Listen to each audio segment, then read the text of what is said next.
करूंगा। ये हम जानते हैं कि ये चौथी बार नीति का परिवर्तन भारत में हो रहा है। 1968 में पहली बार शिक्षा नीति लागू हुई थी और 1986 में फिर परिवर्तन हुआ, संशोधन हुआ दूसरी बार, और फिर 1992 में कुछ आंशिक संशोधन करते हुए अभी 2020 में ये जो घोषणा हुई है, ये एक तरह से चौथी बार शिक्षा नीति लागू हुई है।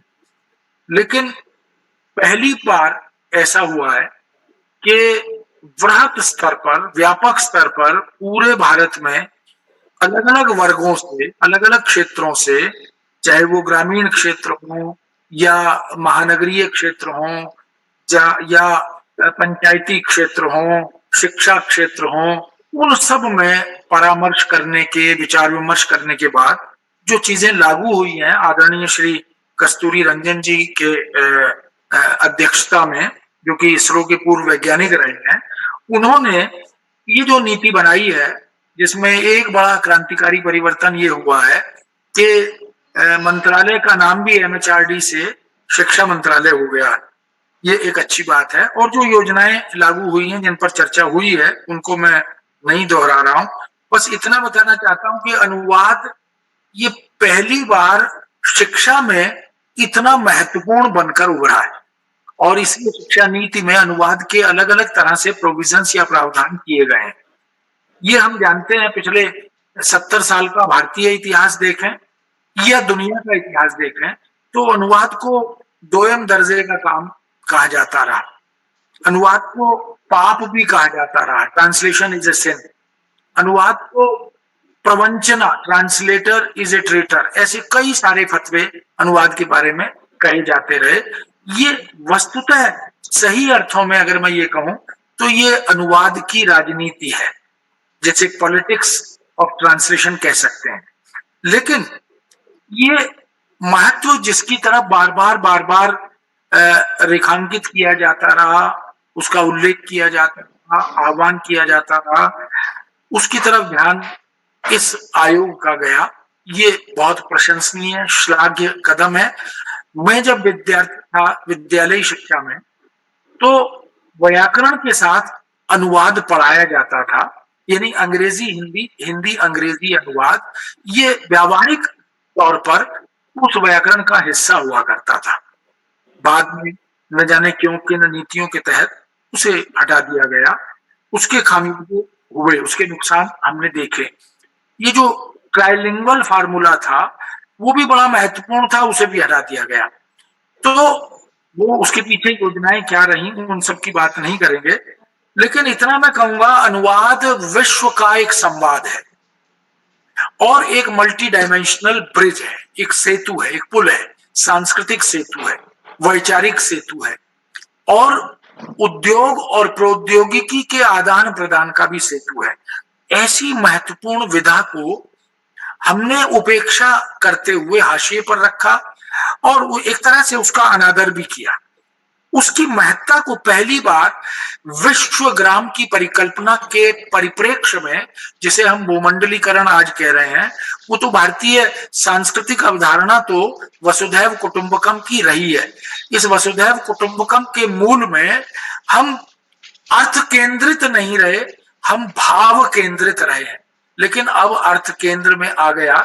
इस सब के बावजूद हमें लगता है कि अनुवाद ने इस शिक्षा नीति में जो स्थान प्राप्त किया है या जो उसे महत्ता दी गई है, वो वास्तव में एक बड़ी उपलब्धि है।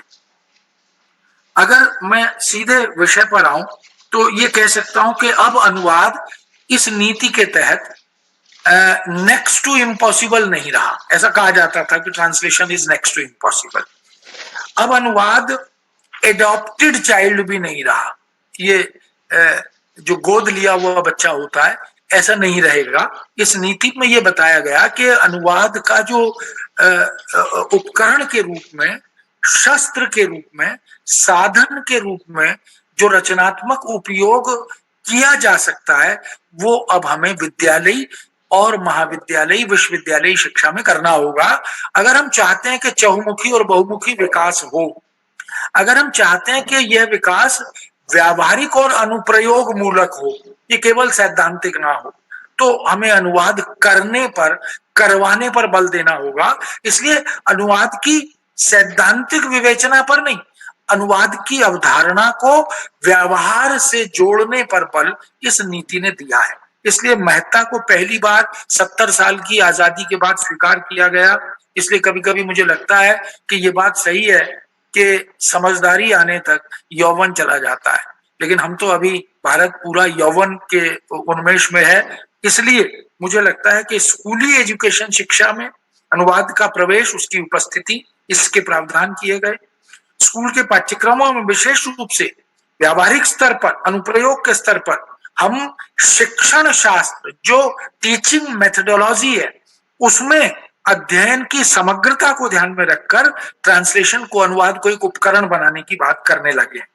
और सभी अनुशासनों में, जितने भी डिसिप्लिन है, उनमें पाठ्य सामग्री को एक यूनिफॉर्मिटी, एक रूपता देने की दृष्टि से भी अनुवाद के उपयोग पर बल इस नीति में दिया गया है। पाठ्यक्रम को यदि रोचक बनाना है, बोर्डम ना हो, वो बहुत उबाऊ ना हो, वो रटंतु पद्धति का ना हो, उसमें देश विदेश के अलग अलग भाषाओं की वैचारिक संपदा और विरासत को पढ़ने पढ़ाने के अवसर विद्यार्थियों को मिले, तो उसकी रोचकता को, उसकी सुपठ्यता को, उसकी बोधगम्यता को, और सबसे बड़ी बात यह कि जो पठनीयता गायब हो रही है शिक्षा जगत से, अब रीडेबिलिटी नहीं है, अब तो रटंतु विद्या है, या फिर ऑडियो वीडियो केंद्रित हम जो ज्यादा हो गए हैं, उसमें जो पढ़ने लिखने की अभिरुचि है, जो पठनीयता की संस्कृति है, उसे पुनर्जीवित करने का काम इसमें किया जाए, इस पर बल दिया गया। इसलिए आनंददायक बनाने के लिए शिक्षा को विद्यालय और उच्च विद्यालय स्तर पर और हायर एजुकेशन दोनों जगह पर अनुवाद को राष्ट्रीय विकास का, मल्टी डायमेंशनल डेवलपमेंट का, जो बहुआयामी विकास है, उसका एक शस्त्र युद्ध स्तर पर बनाने की बात की गई है। अध्ययन अध्यापन की जो सामग्री है, उसको भी उच्चतर गुणवत्ता से जोड़ा जाए।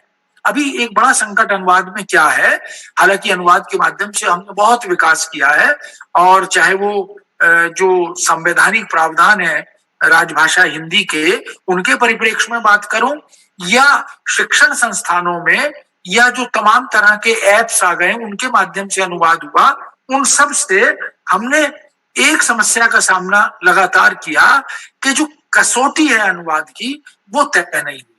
तो इस पद्धति में, इस शिक्षा नीति में एक गुणवत्ता की बात रेखांकित करके की गई है। तो उच्च गुणवत्ता अनुवाद के माध्यम से शिक्षण सामग्री को दी जाए, इसकी कसौटी तय हो, इस पर भी बल दिया गया। इसलिए पुस्तकों, पांडुलिपियों, अभिलेखों आदि के अनुवाद पर बल दिया जाएगा। ये जो हमारी विरासत है, जिसको विदेशियों ने गलत तरीके से, गलत अनुवाद करके, पॉलिटिक्स ऑफ ट्रांसलेशन के तहत अनुवाद किया और दुनिया को वो दिखाया जो मूल सामग्री में नहीं था, क्योंकि जो अनुदित सामग्री का पाठक है वो मूल स्रोत सामग्री को तो पढ़ नहीं सकता, इसलिए उसे पता नहीं है। तो जो ट्रांसलेशन की पॉलिटिक्स हुई, हमारे देश को, हमारी सांस्कृतिक विरासत को, हमारी जो वैचारिक संपदा है, ऋषियों मुनियों का जो प्रदेय है, उसको बहुत गलत ढंग से विश्व के सामने प्रस्तुत किया गया। ये अनुवाद की पॉलिटिक्स थी। इसलिए सपेरों का, लुटेरों का, याचकों का, भिखारियों का देश बना दिया। आज दुनिया देख रही है कि भारत की जो मनीषा है वह क्या है। इसलिए युद्ध स्तर पर कार्य योजनाएं बनाने की बात की गई। प्रिंट मटेरियल, जो जो पठनीय सामग्री है, चाहे वो पाठ्य पुस्तकें हो, चाहे वो रिसर्च मटेरियल हो, या संदर्भ ग्रंथ आदि हो, उन सब के अनुवाद पर बल दिया जाएगा। और जो छवि है अनुवाद की और अनुवादक की, जिसको हमारी अदालतों में भी कहा जाता है कि सोर्स लैंग्वेज को ही, उसकी सामग्री को ही अंततः प्रामाणिक माना जाएगा, यानी जो अनुदित सामग्री है उसकी प्रामाणिकता पर प्रश्न चिन्ह था। तो अब यहाँ पर यह बात कही गई है कि उच्चतर गुणवत्ता अनुवाद की तय हो, उसके माध्यम से सामग्री को आगे बढ़ाया जाए। भारतीय भाषाओं में शब्दकोश बनाने पर बल दिया गया इस नीति में। शब्द संपदा, शब्द भंडार, इसको एनरिच करने, समृद्ध करने की बात की गई। और यही नहीं, यह भी उसका प्रचार हो, प्रसार हो, और उनके कोश बने, उनकी शब्दावलियों के संग्रह बने, जो कार्य पिछले 1961 से CSTT, commission for scientific and technical terminology, जिसको हम वैज्ञानिक एवं तकनीकी शब्दावली आयोग के नाम से जानते हैं, जिसके सहयोग से यह कार्यक्रम हो रहा है, वो वर्षों से जिन्होंने 8.5 या 9 लाख हिंदी के समतुल्य पारिभाषिक शब्द अंग्रेजी की तुलना में खड़े किए, बनाए, क्वाइन किए, वो एक बड़ा अंतरराष्ट्रीय महत्व का कार्य किया। उस शब्द संपदा के समृद्ध करने, प्रचार प्रसार करने, उसे शिक्षण संस्थानों तक पहुंचाने की बात इसमें की गई है। और इस शब्द संपदा को अद्यतन और अधुनातन बनाने, अपडेट करने और मॉडर्नाइज करने की बात भी इस शिक्षा पद्धति में की गई है। इसलिए मुझे लगता है कि ये एक महत्वपूर्ण उपलब्धि है इस नीति की। उच्च शिक्षा व्यवस्था में अनुवाद पर और तत्काल भाषांतरण, जिसको हम इंटरप्रिटेशन कहते हैं, जो पार्लियामेंट में सबसे महत्वपूर्ण माना जाता है, हमारे एम्बेसियों में, हमारे टूरिज्म में, पर्यटन स्थलों में, हमारे फैशन और डिजाइनिंग में, हमारे अद्यतन अधुनातन बनने की प्रक्रिया में इंटरप्रिटेशन, जो देश विदेश के नेताओं का आना, हमारे यहाँ से जाना होता है, उनके साथ जो हाथ के हाथ अनुवाद करने वाले आशु अनुवादक होते हैं, वो इस पर जो काम करते हैं, उस पर भी बल दिया है। ये एक महत्वपूर्ण बात है कि इसी नीति के तहत एक बड़ा सुंदर प्रस्ताव है कि अनुवाद और विवेचना, जिसको हम ट्रांसलेशन एंड इंटरप्रिटेशन कह सकते हैं, उसके क्षेत्र में एक विस्तृत कार्य योजना तैयार हो और इम्प्लीमेंटेशन हो, कार्यान्वयन हो, जिसमें Indian institute of translation and interpretation, इसकी स्थापना की बात भी की गई है। यानी जो IITI है, Indian institute of translation and interpretation, इसको विधिवत तैयार किया जाए, लागू किया जाए और इसके माध्यम से देश के अद्यतन अधुनातन विकास की मार्ग संभावनाएं उजागर की जाए। इस रिपोर्ट में और बहुत सारे पक्ष हैं, जिनमें स्कूली शिक्षा संबंधी जो पाठ्य पुस्तकें हैं, क्योंकि अभी तक हम क्या सामना कर रहे हैं कि 70 साल की आजादी हो गई, लेकिन हम अपनी भाषा में, अपनी भाषाओं में न तो न्याय प्राप्त कर पा रहे हैं और न चिकित्सा प्राप्त कर रहे हैं। सारे डॉक्टर अंग्रेजी में प्रिस्क्रिप्शन लिखते हैं, सारे जज और वकील अंग्रेजी में सारी प्रोसीडिंग्स करते हैं। तो ये कैसी आजादी है? इस आजादी को ध्यान में रखकर इस पर भी बल दिया गया कि जो पाठ्यक्रम है उनमें शिक्षण शास्त्र में जो सामग्री है उसको समग्रता देने, यूनिफॉर्म बनाने के लिए, रोचक बनाने के लिए, यथासंभव शोध परक योजनाओं को लागू करने के लिए और विद्यालयों और उच्च शिक्षा के क्षेत्रों में, कॉलेजों, यूनिवर्सिटियों में इस अनुवाद को एक टूल के रूप में, एक साधन के रूप में युद्ध स्तर पर अपनाया जाए, इसकी तरफ ध्यान दिया गया। और ग्रामर के साथ, कंपैरेटिव स्टडी के साथ, जो तुलनात्मक अध्ययन होता है उसके साथ जोड़कर, और भारतीय भाषाओं में तथा विदेशी भाषाओं में परस्पर आदान प्रदान की दृष्टि से जो हमारी कालजयी रचनाएं हैं वो दुनिया के सामने जानी चाहिए। तो पता लगेगा कि गीतांजलि ने जो नोबेल प्राइज दिलवाया वो अनुवाद के कारण दिलाया। बच्चन को जो विश्व में लोकप्रियता मिली वो मधुशाला के कारण मिली। तो ये जो अनुवाद है ये वास्तव में इस दृष्टि से हमारी जो विरासत है, हमारी गीता को दुनिया ने पढ़ा, हमारे रामायण को दुनिया ने पढ़ा, रामचरितमानस को पढ़ा, कबीर को पढ़ा, सूर तुलसी को पढ़ा, तो संसार की आंखें खुल गई कि हमारे पास विचार की विरासत कितनी सुदीर्घ परंपरा के साथ, हम उसकी तरफ भी ध्यान दें। तो ये इस शिक्षा नीति में संकेत किया गया। भारतीय भाषाओं में जो उपलब्ध एक विचार है, एक रूपता है, एक संस्कृति है, उसको कैसे उजागर किया जाए? अनुवाद के माध्यम से। हम जो विभक्त करके, हमें बांट कर जो राज किया गया वो इसीलिए किया गया। क्यों? क्योंकि हम एक दूसरे की मूल भावना को एक धरातल पर अनुभूत कर ही नहीं पाए थे, या करना चाहते थे तो करने नहीं दिया गया। इसलिए इन विचारों को, शब्दावली के स्रोतों को, उनके मूल और उद्भव को संस्कृत में, अन्य भारतीय शास्त्रीय भाषाओं में खोजने का काम भी इस नीति के तहत अनुवाद किया जाए, इसकी ओर भी ध्यान आकृष्ट किया गया। और परस्पर एक दूसरे को हमारी भाषाएं प्रभावित कैसे कर रही हैं, हमारे साहित्यकार एक दूसरे को कैसे आदान प्रदान के माध्यम से प्रभावित कर रहे हैं। ये जो समानता है, ये जो समरूपता है और जो समभाव है, इसको भी हम अनुवाद के माध्यम से उजागर कर सकते हैं, इसकी तरफ ध्यान आकृष्ट किया गया। भारतीय भाषाओं की शब्दावली, शब्द संपदा, उसकी श्री वृद्धि, उसका संरक्षण, मौलिक लेखन में उनका अनुप्रयोग, इनकी संभावनाओं को उजागर करने की ओर भी ध्यान आकृष्ट किया गया है। नए साहित्य, साहित्यकारों से विद्यालयी विद्यार्थियों को और उच्च शिक्षा में जो लोग शामिल हैं, अब ये क्या शिक्षा पद्धति हुई कि विज्ञान का विद्यार्थी साहित्य नहीं पढ़ेगा, कॉमर्स का विद्यार्थी साहित्य नहीं पढ़ेगा, भाषा हिंदी भाषा या भारतीय भाषा नहीं पढ़ेगा। इन सब गैप्स को, इन अंतरालों को दूर करने की पूरी योजना इसके अंतर्गत की गई है। इसलिए प्राथमिक शिक्षा में तो भारतीय एकता, समेकित संस्कृति, राष्ट्रीय अस्मिता, इनकी जो गौरवशाली विचार संपदा है, विरासत है, विद्यार्थियों को उससे अवगत कराया जाए, उससे अभिज्ञ कराया जाए, इसकी तरफ भी ध्यान आकृष्ट किया गया। नई राष्ट्रीय शिक्षा नीति में एक मल्टी डिसिप्लिनरी अप्रोच को भी रेखांकित किया गया, यानी बहुविषयक, जिसको हम बहु अनुशासनात्मक शिक्षा पद्धति के साथ जोड़कर देख रहे हैं। तो इस एजुकेशन मेथोडोलॉजी, शिक्षा पद्धति की ओर ले जाने के लिए अनुवाद के योगदान को उद्घाटित किया जाए, उसे उजागर किया जाए।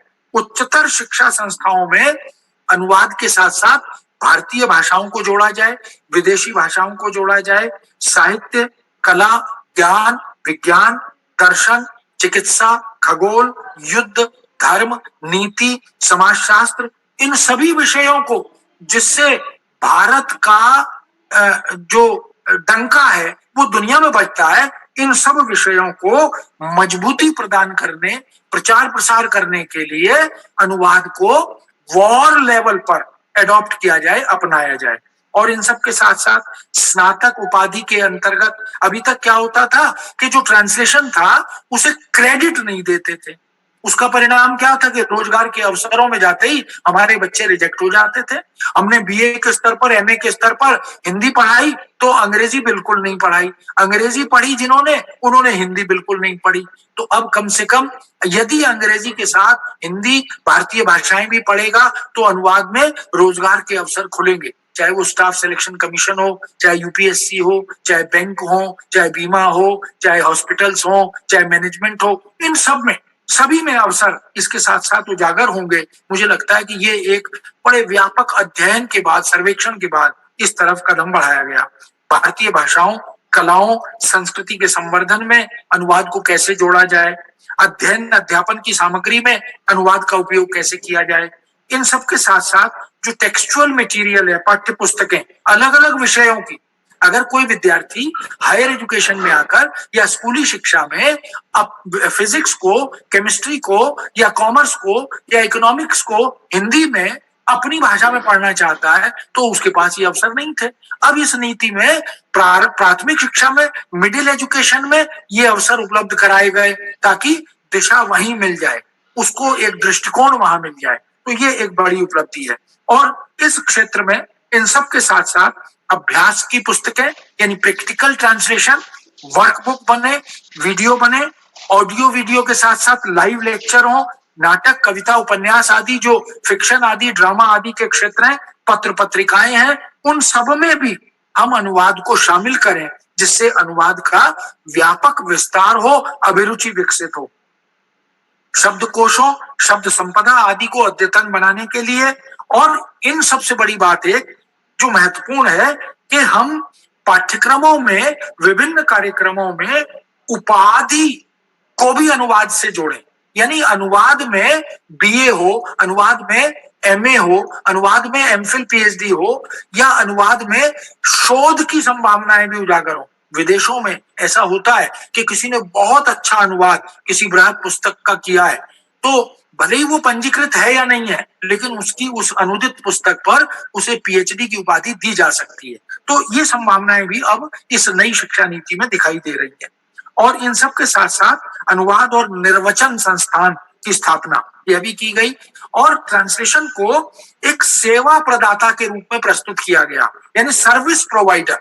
ये इसका क्या फायदा होगा कि यदि किसी को चाइनीज भाषा से, किसी को जैपनीज भाषा से, किसी को कोरियन भाषा से हिंदी में, तमिल में, तेलुगु में अनुवाद कराना है और अभी उसे अनुवाद नहीं मिल पाता तो बड़ी कठिनाई होती है। ऐसे में वह निश्चित रूप से अगर ये सर्विस प्रोवाइडर के रूप में अनुवाद और अनुवादक काम करेंगे तो ये एक बड़ी उपलब्धि इस दिशा में हो पाएगी और इस नीति में उसकी तरफ भी, इसलिए सेवा प्रदाता अनुवाद का क्षेत्र, सर्विस प्रोवाइडर अनुवाद का क्षेत्र हो, इसकी बात भी की गई।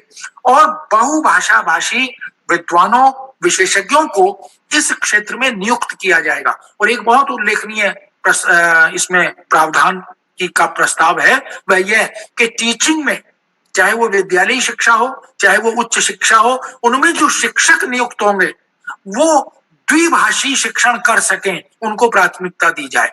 जो हिंदी में भी पढ़ा सके, अंग्रेजी में भी, या हिंदी में भी, तमिल तेलुगु में भी, मराठी गुजराती में भी। तो किसी एक हिंदी के साथ, अंग्रेजी के साथ किसी एक भारतीय भाषा में शिक्षण की संभावना भी उसके पास हो तो उससे हमारी अपनी भाषाओं में ये ज्ञान का विस्तार हो पाएगा। इस दृष्टि से अनुवाद की भूमिका वो स्पष्ट होगी। और विश्वविद्यालयों में अनुवाद के संस्थान बनाए जाएं। इन सब के साथ साथ हम वर्षों से ये बात सरकारों के सामने कहते रहे, करते रहे कि अनुवाद की यूनिवर्सिटियां बनाई जाएं। अरे कम से कम 2-3 यूनिवर्सिटी अनुवाद की अगर देश में बन जाए तो हम अनुवाद के माध्यम से वैश्विक विजय की ओर जा सकते हैं। और जैसे हम हिंदी अकादमी, पंजाबी अकादमी, सिंधी अकादमी ये बनाते हैं तो क्यों नहीं हर राज्य में हम अनुवाद की अकादमी बनाते। इसमें उसका प्रोविजन है, उसका प्रस्ताव है। इसमें कहा गया कि हम क्यों ना अनुवाद के संस्थान, अनुवाद के विश्वविद्यालय और अनुवाद की अकादमियों की स्थापना और विकास विस्तार की योजना बनाएं।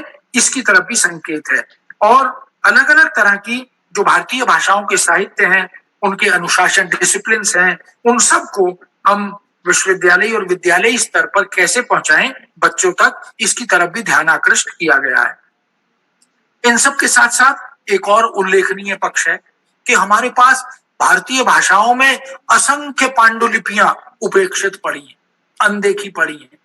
उन पांडुलिपियों को एकत्रित किया जाए, संग्रह किया जाए, उनके सीडी और डीवीडी बनाई जाए, उनको डिजिटलाइज किया जाए, उनके ट्रांसलेशन किए जाए। उससे क्या होगा कि उनका संरक्षण होगा। बहुत सी पांडुलिपियां गल गई हैं, सड़ रही हैं, अब उनकी तरफ ध्यान नहीं गया, तो अनुवाद के माध्यम से हम उनको डिजिटलाइज करके अलग अलग भारतीय भाषाओं में अंतरित करके उनको संरक्षित कर सकते हैं ताकि उनका हर राज्य में, हर भाषा में विस्तार हो, विकास हो सके। जो भारतीय विचार संपदा है, सांस्कृतिक संपदा है, शैक्षिक संपदा है, उन सबको अनुवाद के माध्यम से उद्घाटित करने की योजनाएं बनाई, उसकी तरफ भी ध्यान आकृष्ट किया गया। बहुत से अभी बहुत सर आप माइक म्यूट करिए प्लीज। महेंद्र सर। हेलो। जी जी टंडन सर कंटिन्यू रखें। हाँ हाँ, जो भारतीय भाषाएं हैं इनमें जो विभिन्न कलाएं हैं भारतीय, जो भारतीय ज्ञान विज्ञान के क्षेत्र हैं, जो अलग अलग अनुशासन है, उन सबको पहले भारतीय भाषाओं में और फिर विदेशी भाषाओं में अनुवाद करने की योजनाएं बने। हमारी जो कालजयी भारतीय भाषाओं की रचनाएं हैं उनके अनुवाद हो देश विदेश के लिए परस्पर, और दुनिया भर की भाषाओं में जो कालजयी रचनाएं हैं उनके अनुवाद हो हमारी भाषाओं में। हमें याद होगा कि एक संस्था कागजों पर बनी थी, एनटीएम, नेशनल ट्रांसलेशन मिशन, लेकिन वो कागजी संस्था बनकर रह गई और उसने कुछ काम तो किया नहीं, कुछ हो ही नहीं पाया। जो योजनाएं थी वो योजनाएं आगे नहीं बढ़ पाई।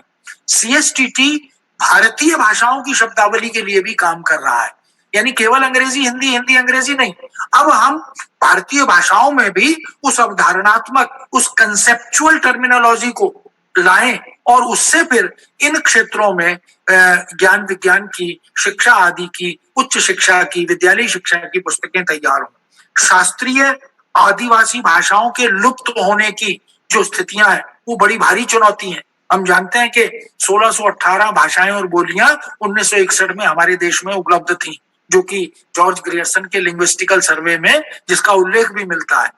लेकिन 700 से ज्यादा बोलियां, उपबोलियां, भाषाएं ये नष्ट हो गई। क्यों? उनके प्रयोक्ता नहीं बचे। तो इन भाषाओं का नष्ट होने का मतलब है उनमें जो ज्ञान था, जो सामग्री थी, वो भी नष्ट हो रही है। तो एक भाषा एक संस्कृति की विरासत को आगे बढ़ाती है, जीवित रखती है। अनुवाद उस सांस्कृतिक विरासत को, उस वैचारिक विरासत को जीवित रखने, संरक्षित करने, प्रचारित प्रसारित करने में रचनात्मक भूमिका निभाए, इसकी व्यवस्था भी। इसलिए जो आदिवासी भाषाओं की का जो साहित्य है, जिसके लिए केंद्रीय हिंदी संस्थान आजकल बहुत सारे कोश बना रहा है। ये पहले पिछले 60-70 साल में इस तरफ ध्यान आकृष्ट नहीं हुआ, लेकिन पिछले 4-5 सालों में इस दिशा में महत्वपूर्ण काम हुआ। तो भारतीय संविधान की जो 8वीं अनुसूची की 22 भाषाएं हैं, उस हर भाषा की एक अकादमी बनाने का प्रस्ताव भी है। इससे भी अनुवाद को प्रोत्साहन मिलेगा। जब हर भाषा की अकादमी बन जाएगी तो उन भाषाओं के साहित्य का प्रोत्साहन होगा और परस्पर अनुवाद की संभावनाएं उजागर हो जाएंगी। तो जो कार्यान्वयन की योजनाएं हैं, इम्प्लीमेंटेशन की योजनाएं हैं, उन पर बल देने की बात भी की गई है। यानी ये केवल सैद्धांतिकी नहीं होगी, इनको प्रैक्टिकली आगे बढ़ाया जाएगा, इसकी तरफ भी ध्यान आकृष्ट किया गया है। इन सब के साथ साथ जो शब्दावली का सरलीकरण है, उस अवधारणात्मक शब्दावली के शब्द भंडार को सर्व उपलब्ध कराने की, सब तक पहुंचाने, जो एक बड़ा गैप है वो ये कि ये जो शब्दावलियां हैं ये बन तो गई, आयोग ने तो अपना काम बड़ा शिद्दत से, बड़ी महत्ता के साथ कर दिया, लेकिन शिक्षण संस्थानों तक उनकी उस तरह से उनका स्वागत नहीं हुआ, उनको उस तरह से लागू नहीं किया। हालांकि सुप्रीम कोर्ट के ऑर्डर्स हैं, आदेश हैं कि शब्दावली जो आयोग ने बनाई है उसकी यूनिफॉर्मिटी बरकरार रहे, उसी रूप में उसका प्रयोग हो। लेकिन हमारे यहाँ कानून तो बन जाते हैं पर उनको लागू नहीं हो किया जाता। तो ये उस पर भी बल दिया गया है। और नेशनल इंस्टीट्यूट फॉर पाली, यानी फारसी, पाली, प्राकृत भाषा के विकास आदि के लिए, परस्पर अनुवाद आदि के लिए इस तरह की संस्था बनाने की संस्तुति भी की गई है। इस तरह बहुभाषावाद, मल्टीलिंगुअलिज्म, इसको भी इस शिक्षा नीति में इसीलिए शामिल किया गया ताकि हमारी जो भारतीय भाषाएं उपेक्षित हो गई हैं या लग रही हैं। हमें लगता है जो तमिल भाषी है उसे लगता है कि तमिल भाषा के साथ न्याय नहीं हो रहा, मराठी भाषी को लगता है मराठी के साथ न्याय नहीं हो रहा, हिंदी भाषी को लगता है हमारी भाषा के साथ न्याय नहीं हो रहा। तो मेरा कहना यह है कि हम सब अपनी भाषाओं के साथ न्याय भी कर सके और एक दूसरे की भाषा से उस साहित्यिक संवेदना का आस्वाद भी ले सकें, आनंद भी ले सकें और ये महसूस कर सकें कि हम संवेदना के धरातल पर समेकित भारतीय संस्कृति की उस एक रूपता का अनुभव कर सकते हैं। इस तरह हम देख सकते हैं कि टेक्नोलॉजी को भी अनुवाद और भाषा विकास के साथ जोड़ने का प्रस्ताव है। जैसे गूगल को हम इससे जोड़ें, इसका प्रस्ताव भी है। इसी तरह से नए सॉफ्टवेयर तैयार करके अनुवाद और भाषाई विकास, इसकी संभावनाओं पर बात करने की चर्चा भी है। एक भारत श्रेष्ठ भारत, इस भारतीय बृहत और विराट योजना को साकार करने के लिए अनुवाद को एक टूल बनाने की बात भी की गई है। इसलिए ये योजनाएं सारी बोर्डम ना हो, रोचक हो, आनंदप्रद हो, क्योंकि अनुवाद के बारे में एक धारणा बड़ी भ्रामक है कि ये बड़ा उबाऊ कार्य है, ये रोचक काम नहीं है। तो करने वाले को भी रुचि पैदा हो और पढ़ने वाले को भी रुचि पैदा हो, ऐसा अनुवाद होना चाहिए ताकि मूलवत अनुभव, ऐसा लगे कि मैं मूल रचना पढ़ रहा हूं। ये कब होगा? जब अनुवादक यह सोचकर काम करेगा कि इससे मुझे क्रेडिट मिलेगा, इससे मुझे ख्याति मिलेगी। एक जमाना, लंबा जमाना हमने देखा कि अनुवादक को अनुवाद कार्य का क्रेडिट मूल लेखक भी नहीं देना चाहता था, प्रकाशक भी नहीं देना चाहता था, लेकिन अब रचनाकार कहता है कि भाई मेरी रचना का अनुवाद कर दो, मैं कुएं से निकलकर समुद्र में जाना चाहता हूं, मैं चाहता हूं दुनिया के लोग मुझे पढ़ें। इन तमाम तरह की चीजों को इस शिक्षा नीति में अनुवाद से जोड़ा गया। तो ये एक, मुझे लगता है कि बड़े व्यापक स्तर पर एक योजना इसकी तैयार हुई है। विदेशी भाषाओं को माध्यमिक शिक्षा में पढ़ने का अवसर वैकल्पिक रूप से उपलब्ध कराने की बात भी है। इससे क्या होगा? मान लीजिए कोई एडिशनल जर्मन पढ़ना चाहता है, कोई फ्रेंच पढ़ना चाहता है, तो उससे हमारी भाषाओं में अनुवाद की संभावनाएं उजागर होंगी। अगर मुझे फ्रेंच की कोई कहानी बहुत अच्छी लगी, जर्मनी भाषा की कोई कहानी बहुत अच्छी लगी और मैं हिंदी अंग्रेजी में या तमिल तेलुगु में उसका अनुवाद करना चाहता हूं तो मैं कर सकूंगा। ये कॉन्फिडेंस, ये एक आत्मविश्वास इस नीति से भाषाई विकास की दृष्टि से हमारे विद्यार्थियों को, हमारे शिक्षकों को भी मिलेगा।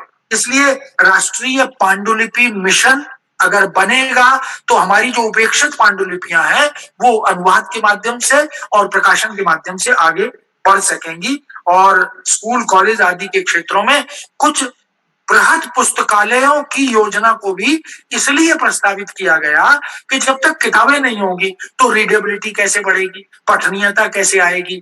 और सारी भारतीय भाषाओं की अनुदित रचनाओं का संग्रह हर पुस्तकालय में होना चाहिए। मैं सुब्रमण्यम भारती को पढ़ना चाहता हूं लेकिन हिंदी में किताब उपलब्ध नहीं है तो मैं कैसे पढ़ूंगा। तो ये तमाम तरह के, मैं टैगोर को तो पढ़ पा रहा हूं क्योंकि उनके अनुवाद हुए हैं, लेकिन पंजाबी के, मराठी के, गुजराती के या तमाम भारतीय अन्य भाषाओं के साहित्य और साहित्यकारों को पढ़ना चाहता हूं तो अगर मुझे मेरी लाइब्रेरी में, मेरे कॉलेज, यूनिवर्सिटी या स्कूल की लाइब्रेरी में वो अनुदित सामग्री मिल जाएगी तो उससे मेरी पठनीयता बढ़ेगी और भारत को समग्रतः भूगोल और संस्कृति के साथ समझने की एक समझ भी पैदा होगी। ये एक बड़ी व्यापक दृष्टि इसके साथ जुड़ी है। और डिजिटल लाइब्रेरी बनाने की बात भी इसमें इसीलिए की गई है ताकि ट्रांसलेशन का जो डिजिटलाइजेशन है, शिक्षा का जो डिजिटलाइजेशन जिसकी तरफ हम बढ़ रहे हैं, इस वर्तमान समय में हमने देखा कि हमने अब ऑनलाइन लेक्चर्स को किस तरह प्रमोट किया और किस तरह हमारे वेबिनार्स और सेमिनार्स हो रहे हैं, ये जो कार्यक्रम भी चल रहा, तो ये वास्तव में समय की आवश्यकता और अपेक्षा है, जरूरत है, उससे जोड़ने की बात भी इसमें की गई है। और इन सब के साथ साथ एक बुक क्लब बनाने की बात भी है। उसमें अनुदित पुस्तकों का क्लब हो, मौलिक रचनाओं का क्लब हो, काव्य संग्रहों का क्लब हो, फिक्शन का हो, नाट्य रचना, ऐसे उसको क्लासिफाई करके करने की बात भी की गई है। और सबसे महत्वपूर्ण बात है कि द लैंग्वेज ऑफ इंडिया इस रूप में परियोजनाएं बनाई जाए, यानी जो भारतीय भाषाएं हैं उनको अलग अलग योजनाओं परियोजनाओं से जोड़कर उनमें प्रोजेक्ट्स तैयार किए जाएं जिससे विज्ञान का विद्यार्थी, वाणिज्य का विद्यार्थी, अर्थशास्त्र का विद्यार्थी या कंप्यूटर का स्टूडेंट या टेक्नोलॉजी के विद्यार्थी वो भी इसमें अपनी अभिरुचि को शामिल कर सकते हैं। और जो लिटरेचर के, लैंग्वेज के बच्चे हैं वो भी टेक्नोलॉजी को पढ़ सकें, दूसरे विधि को पढ़ सकें। अब होता यह है कि जो लीगल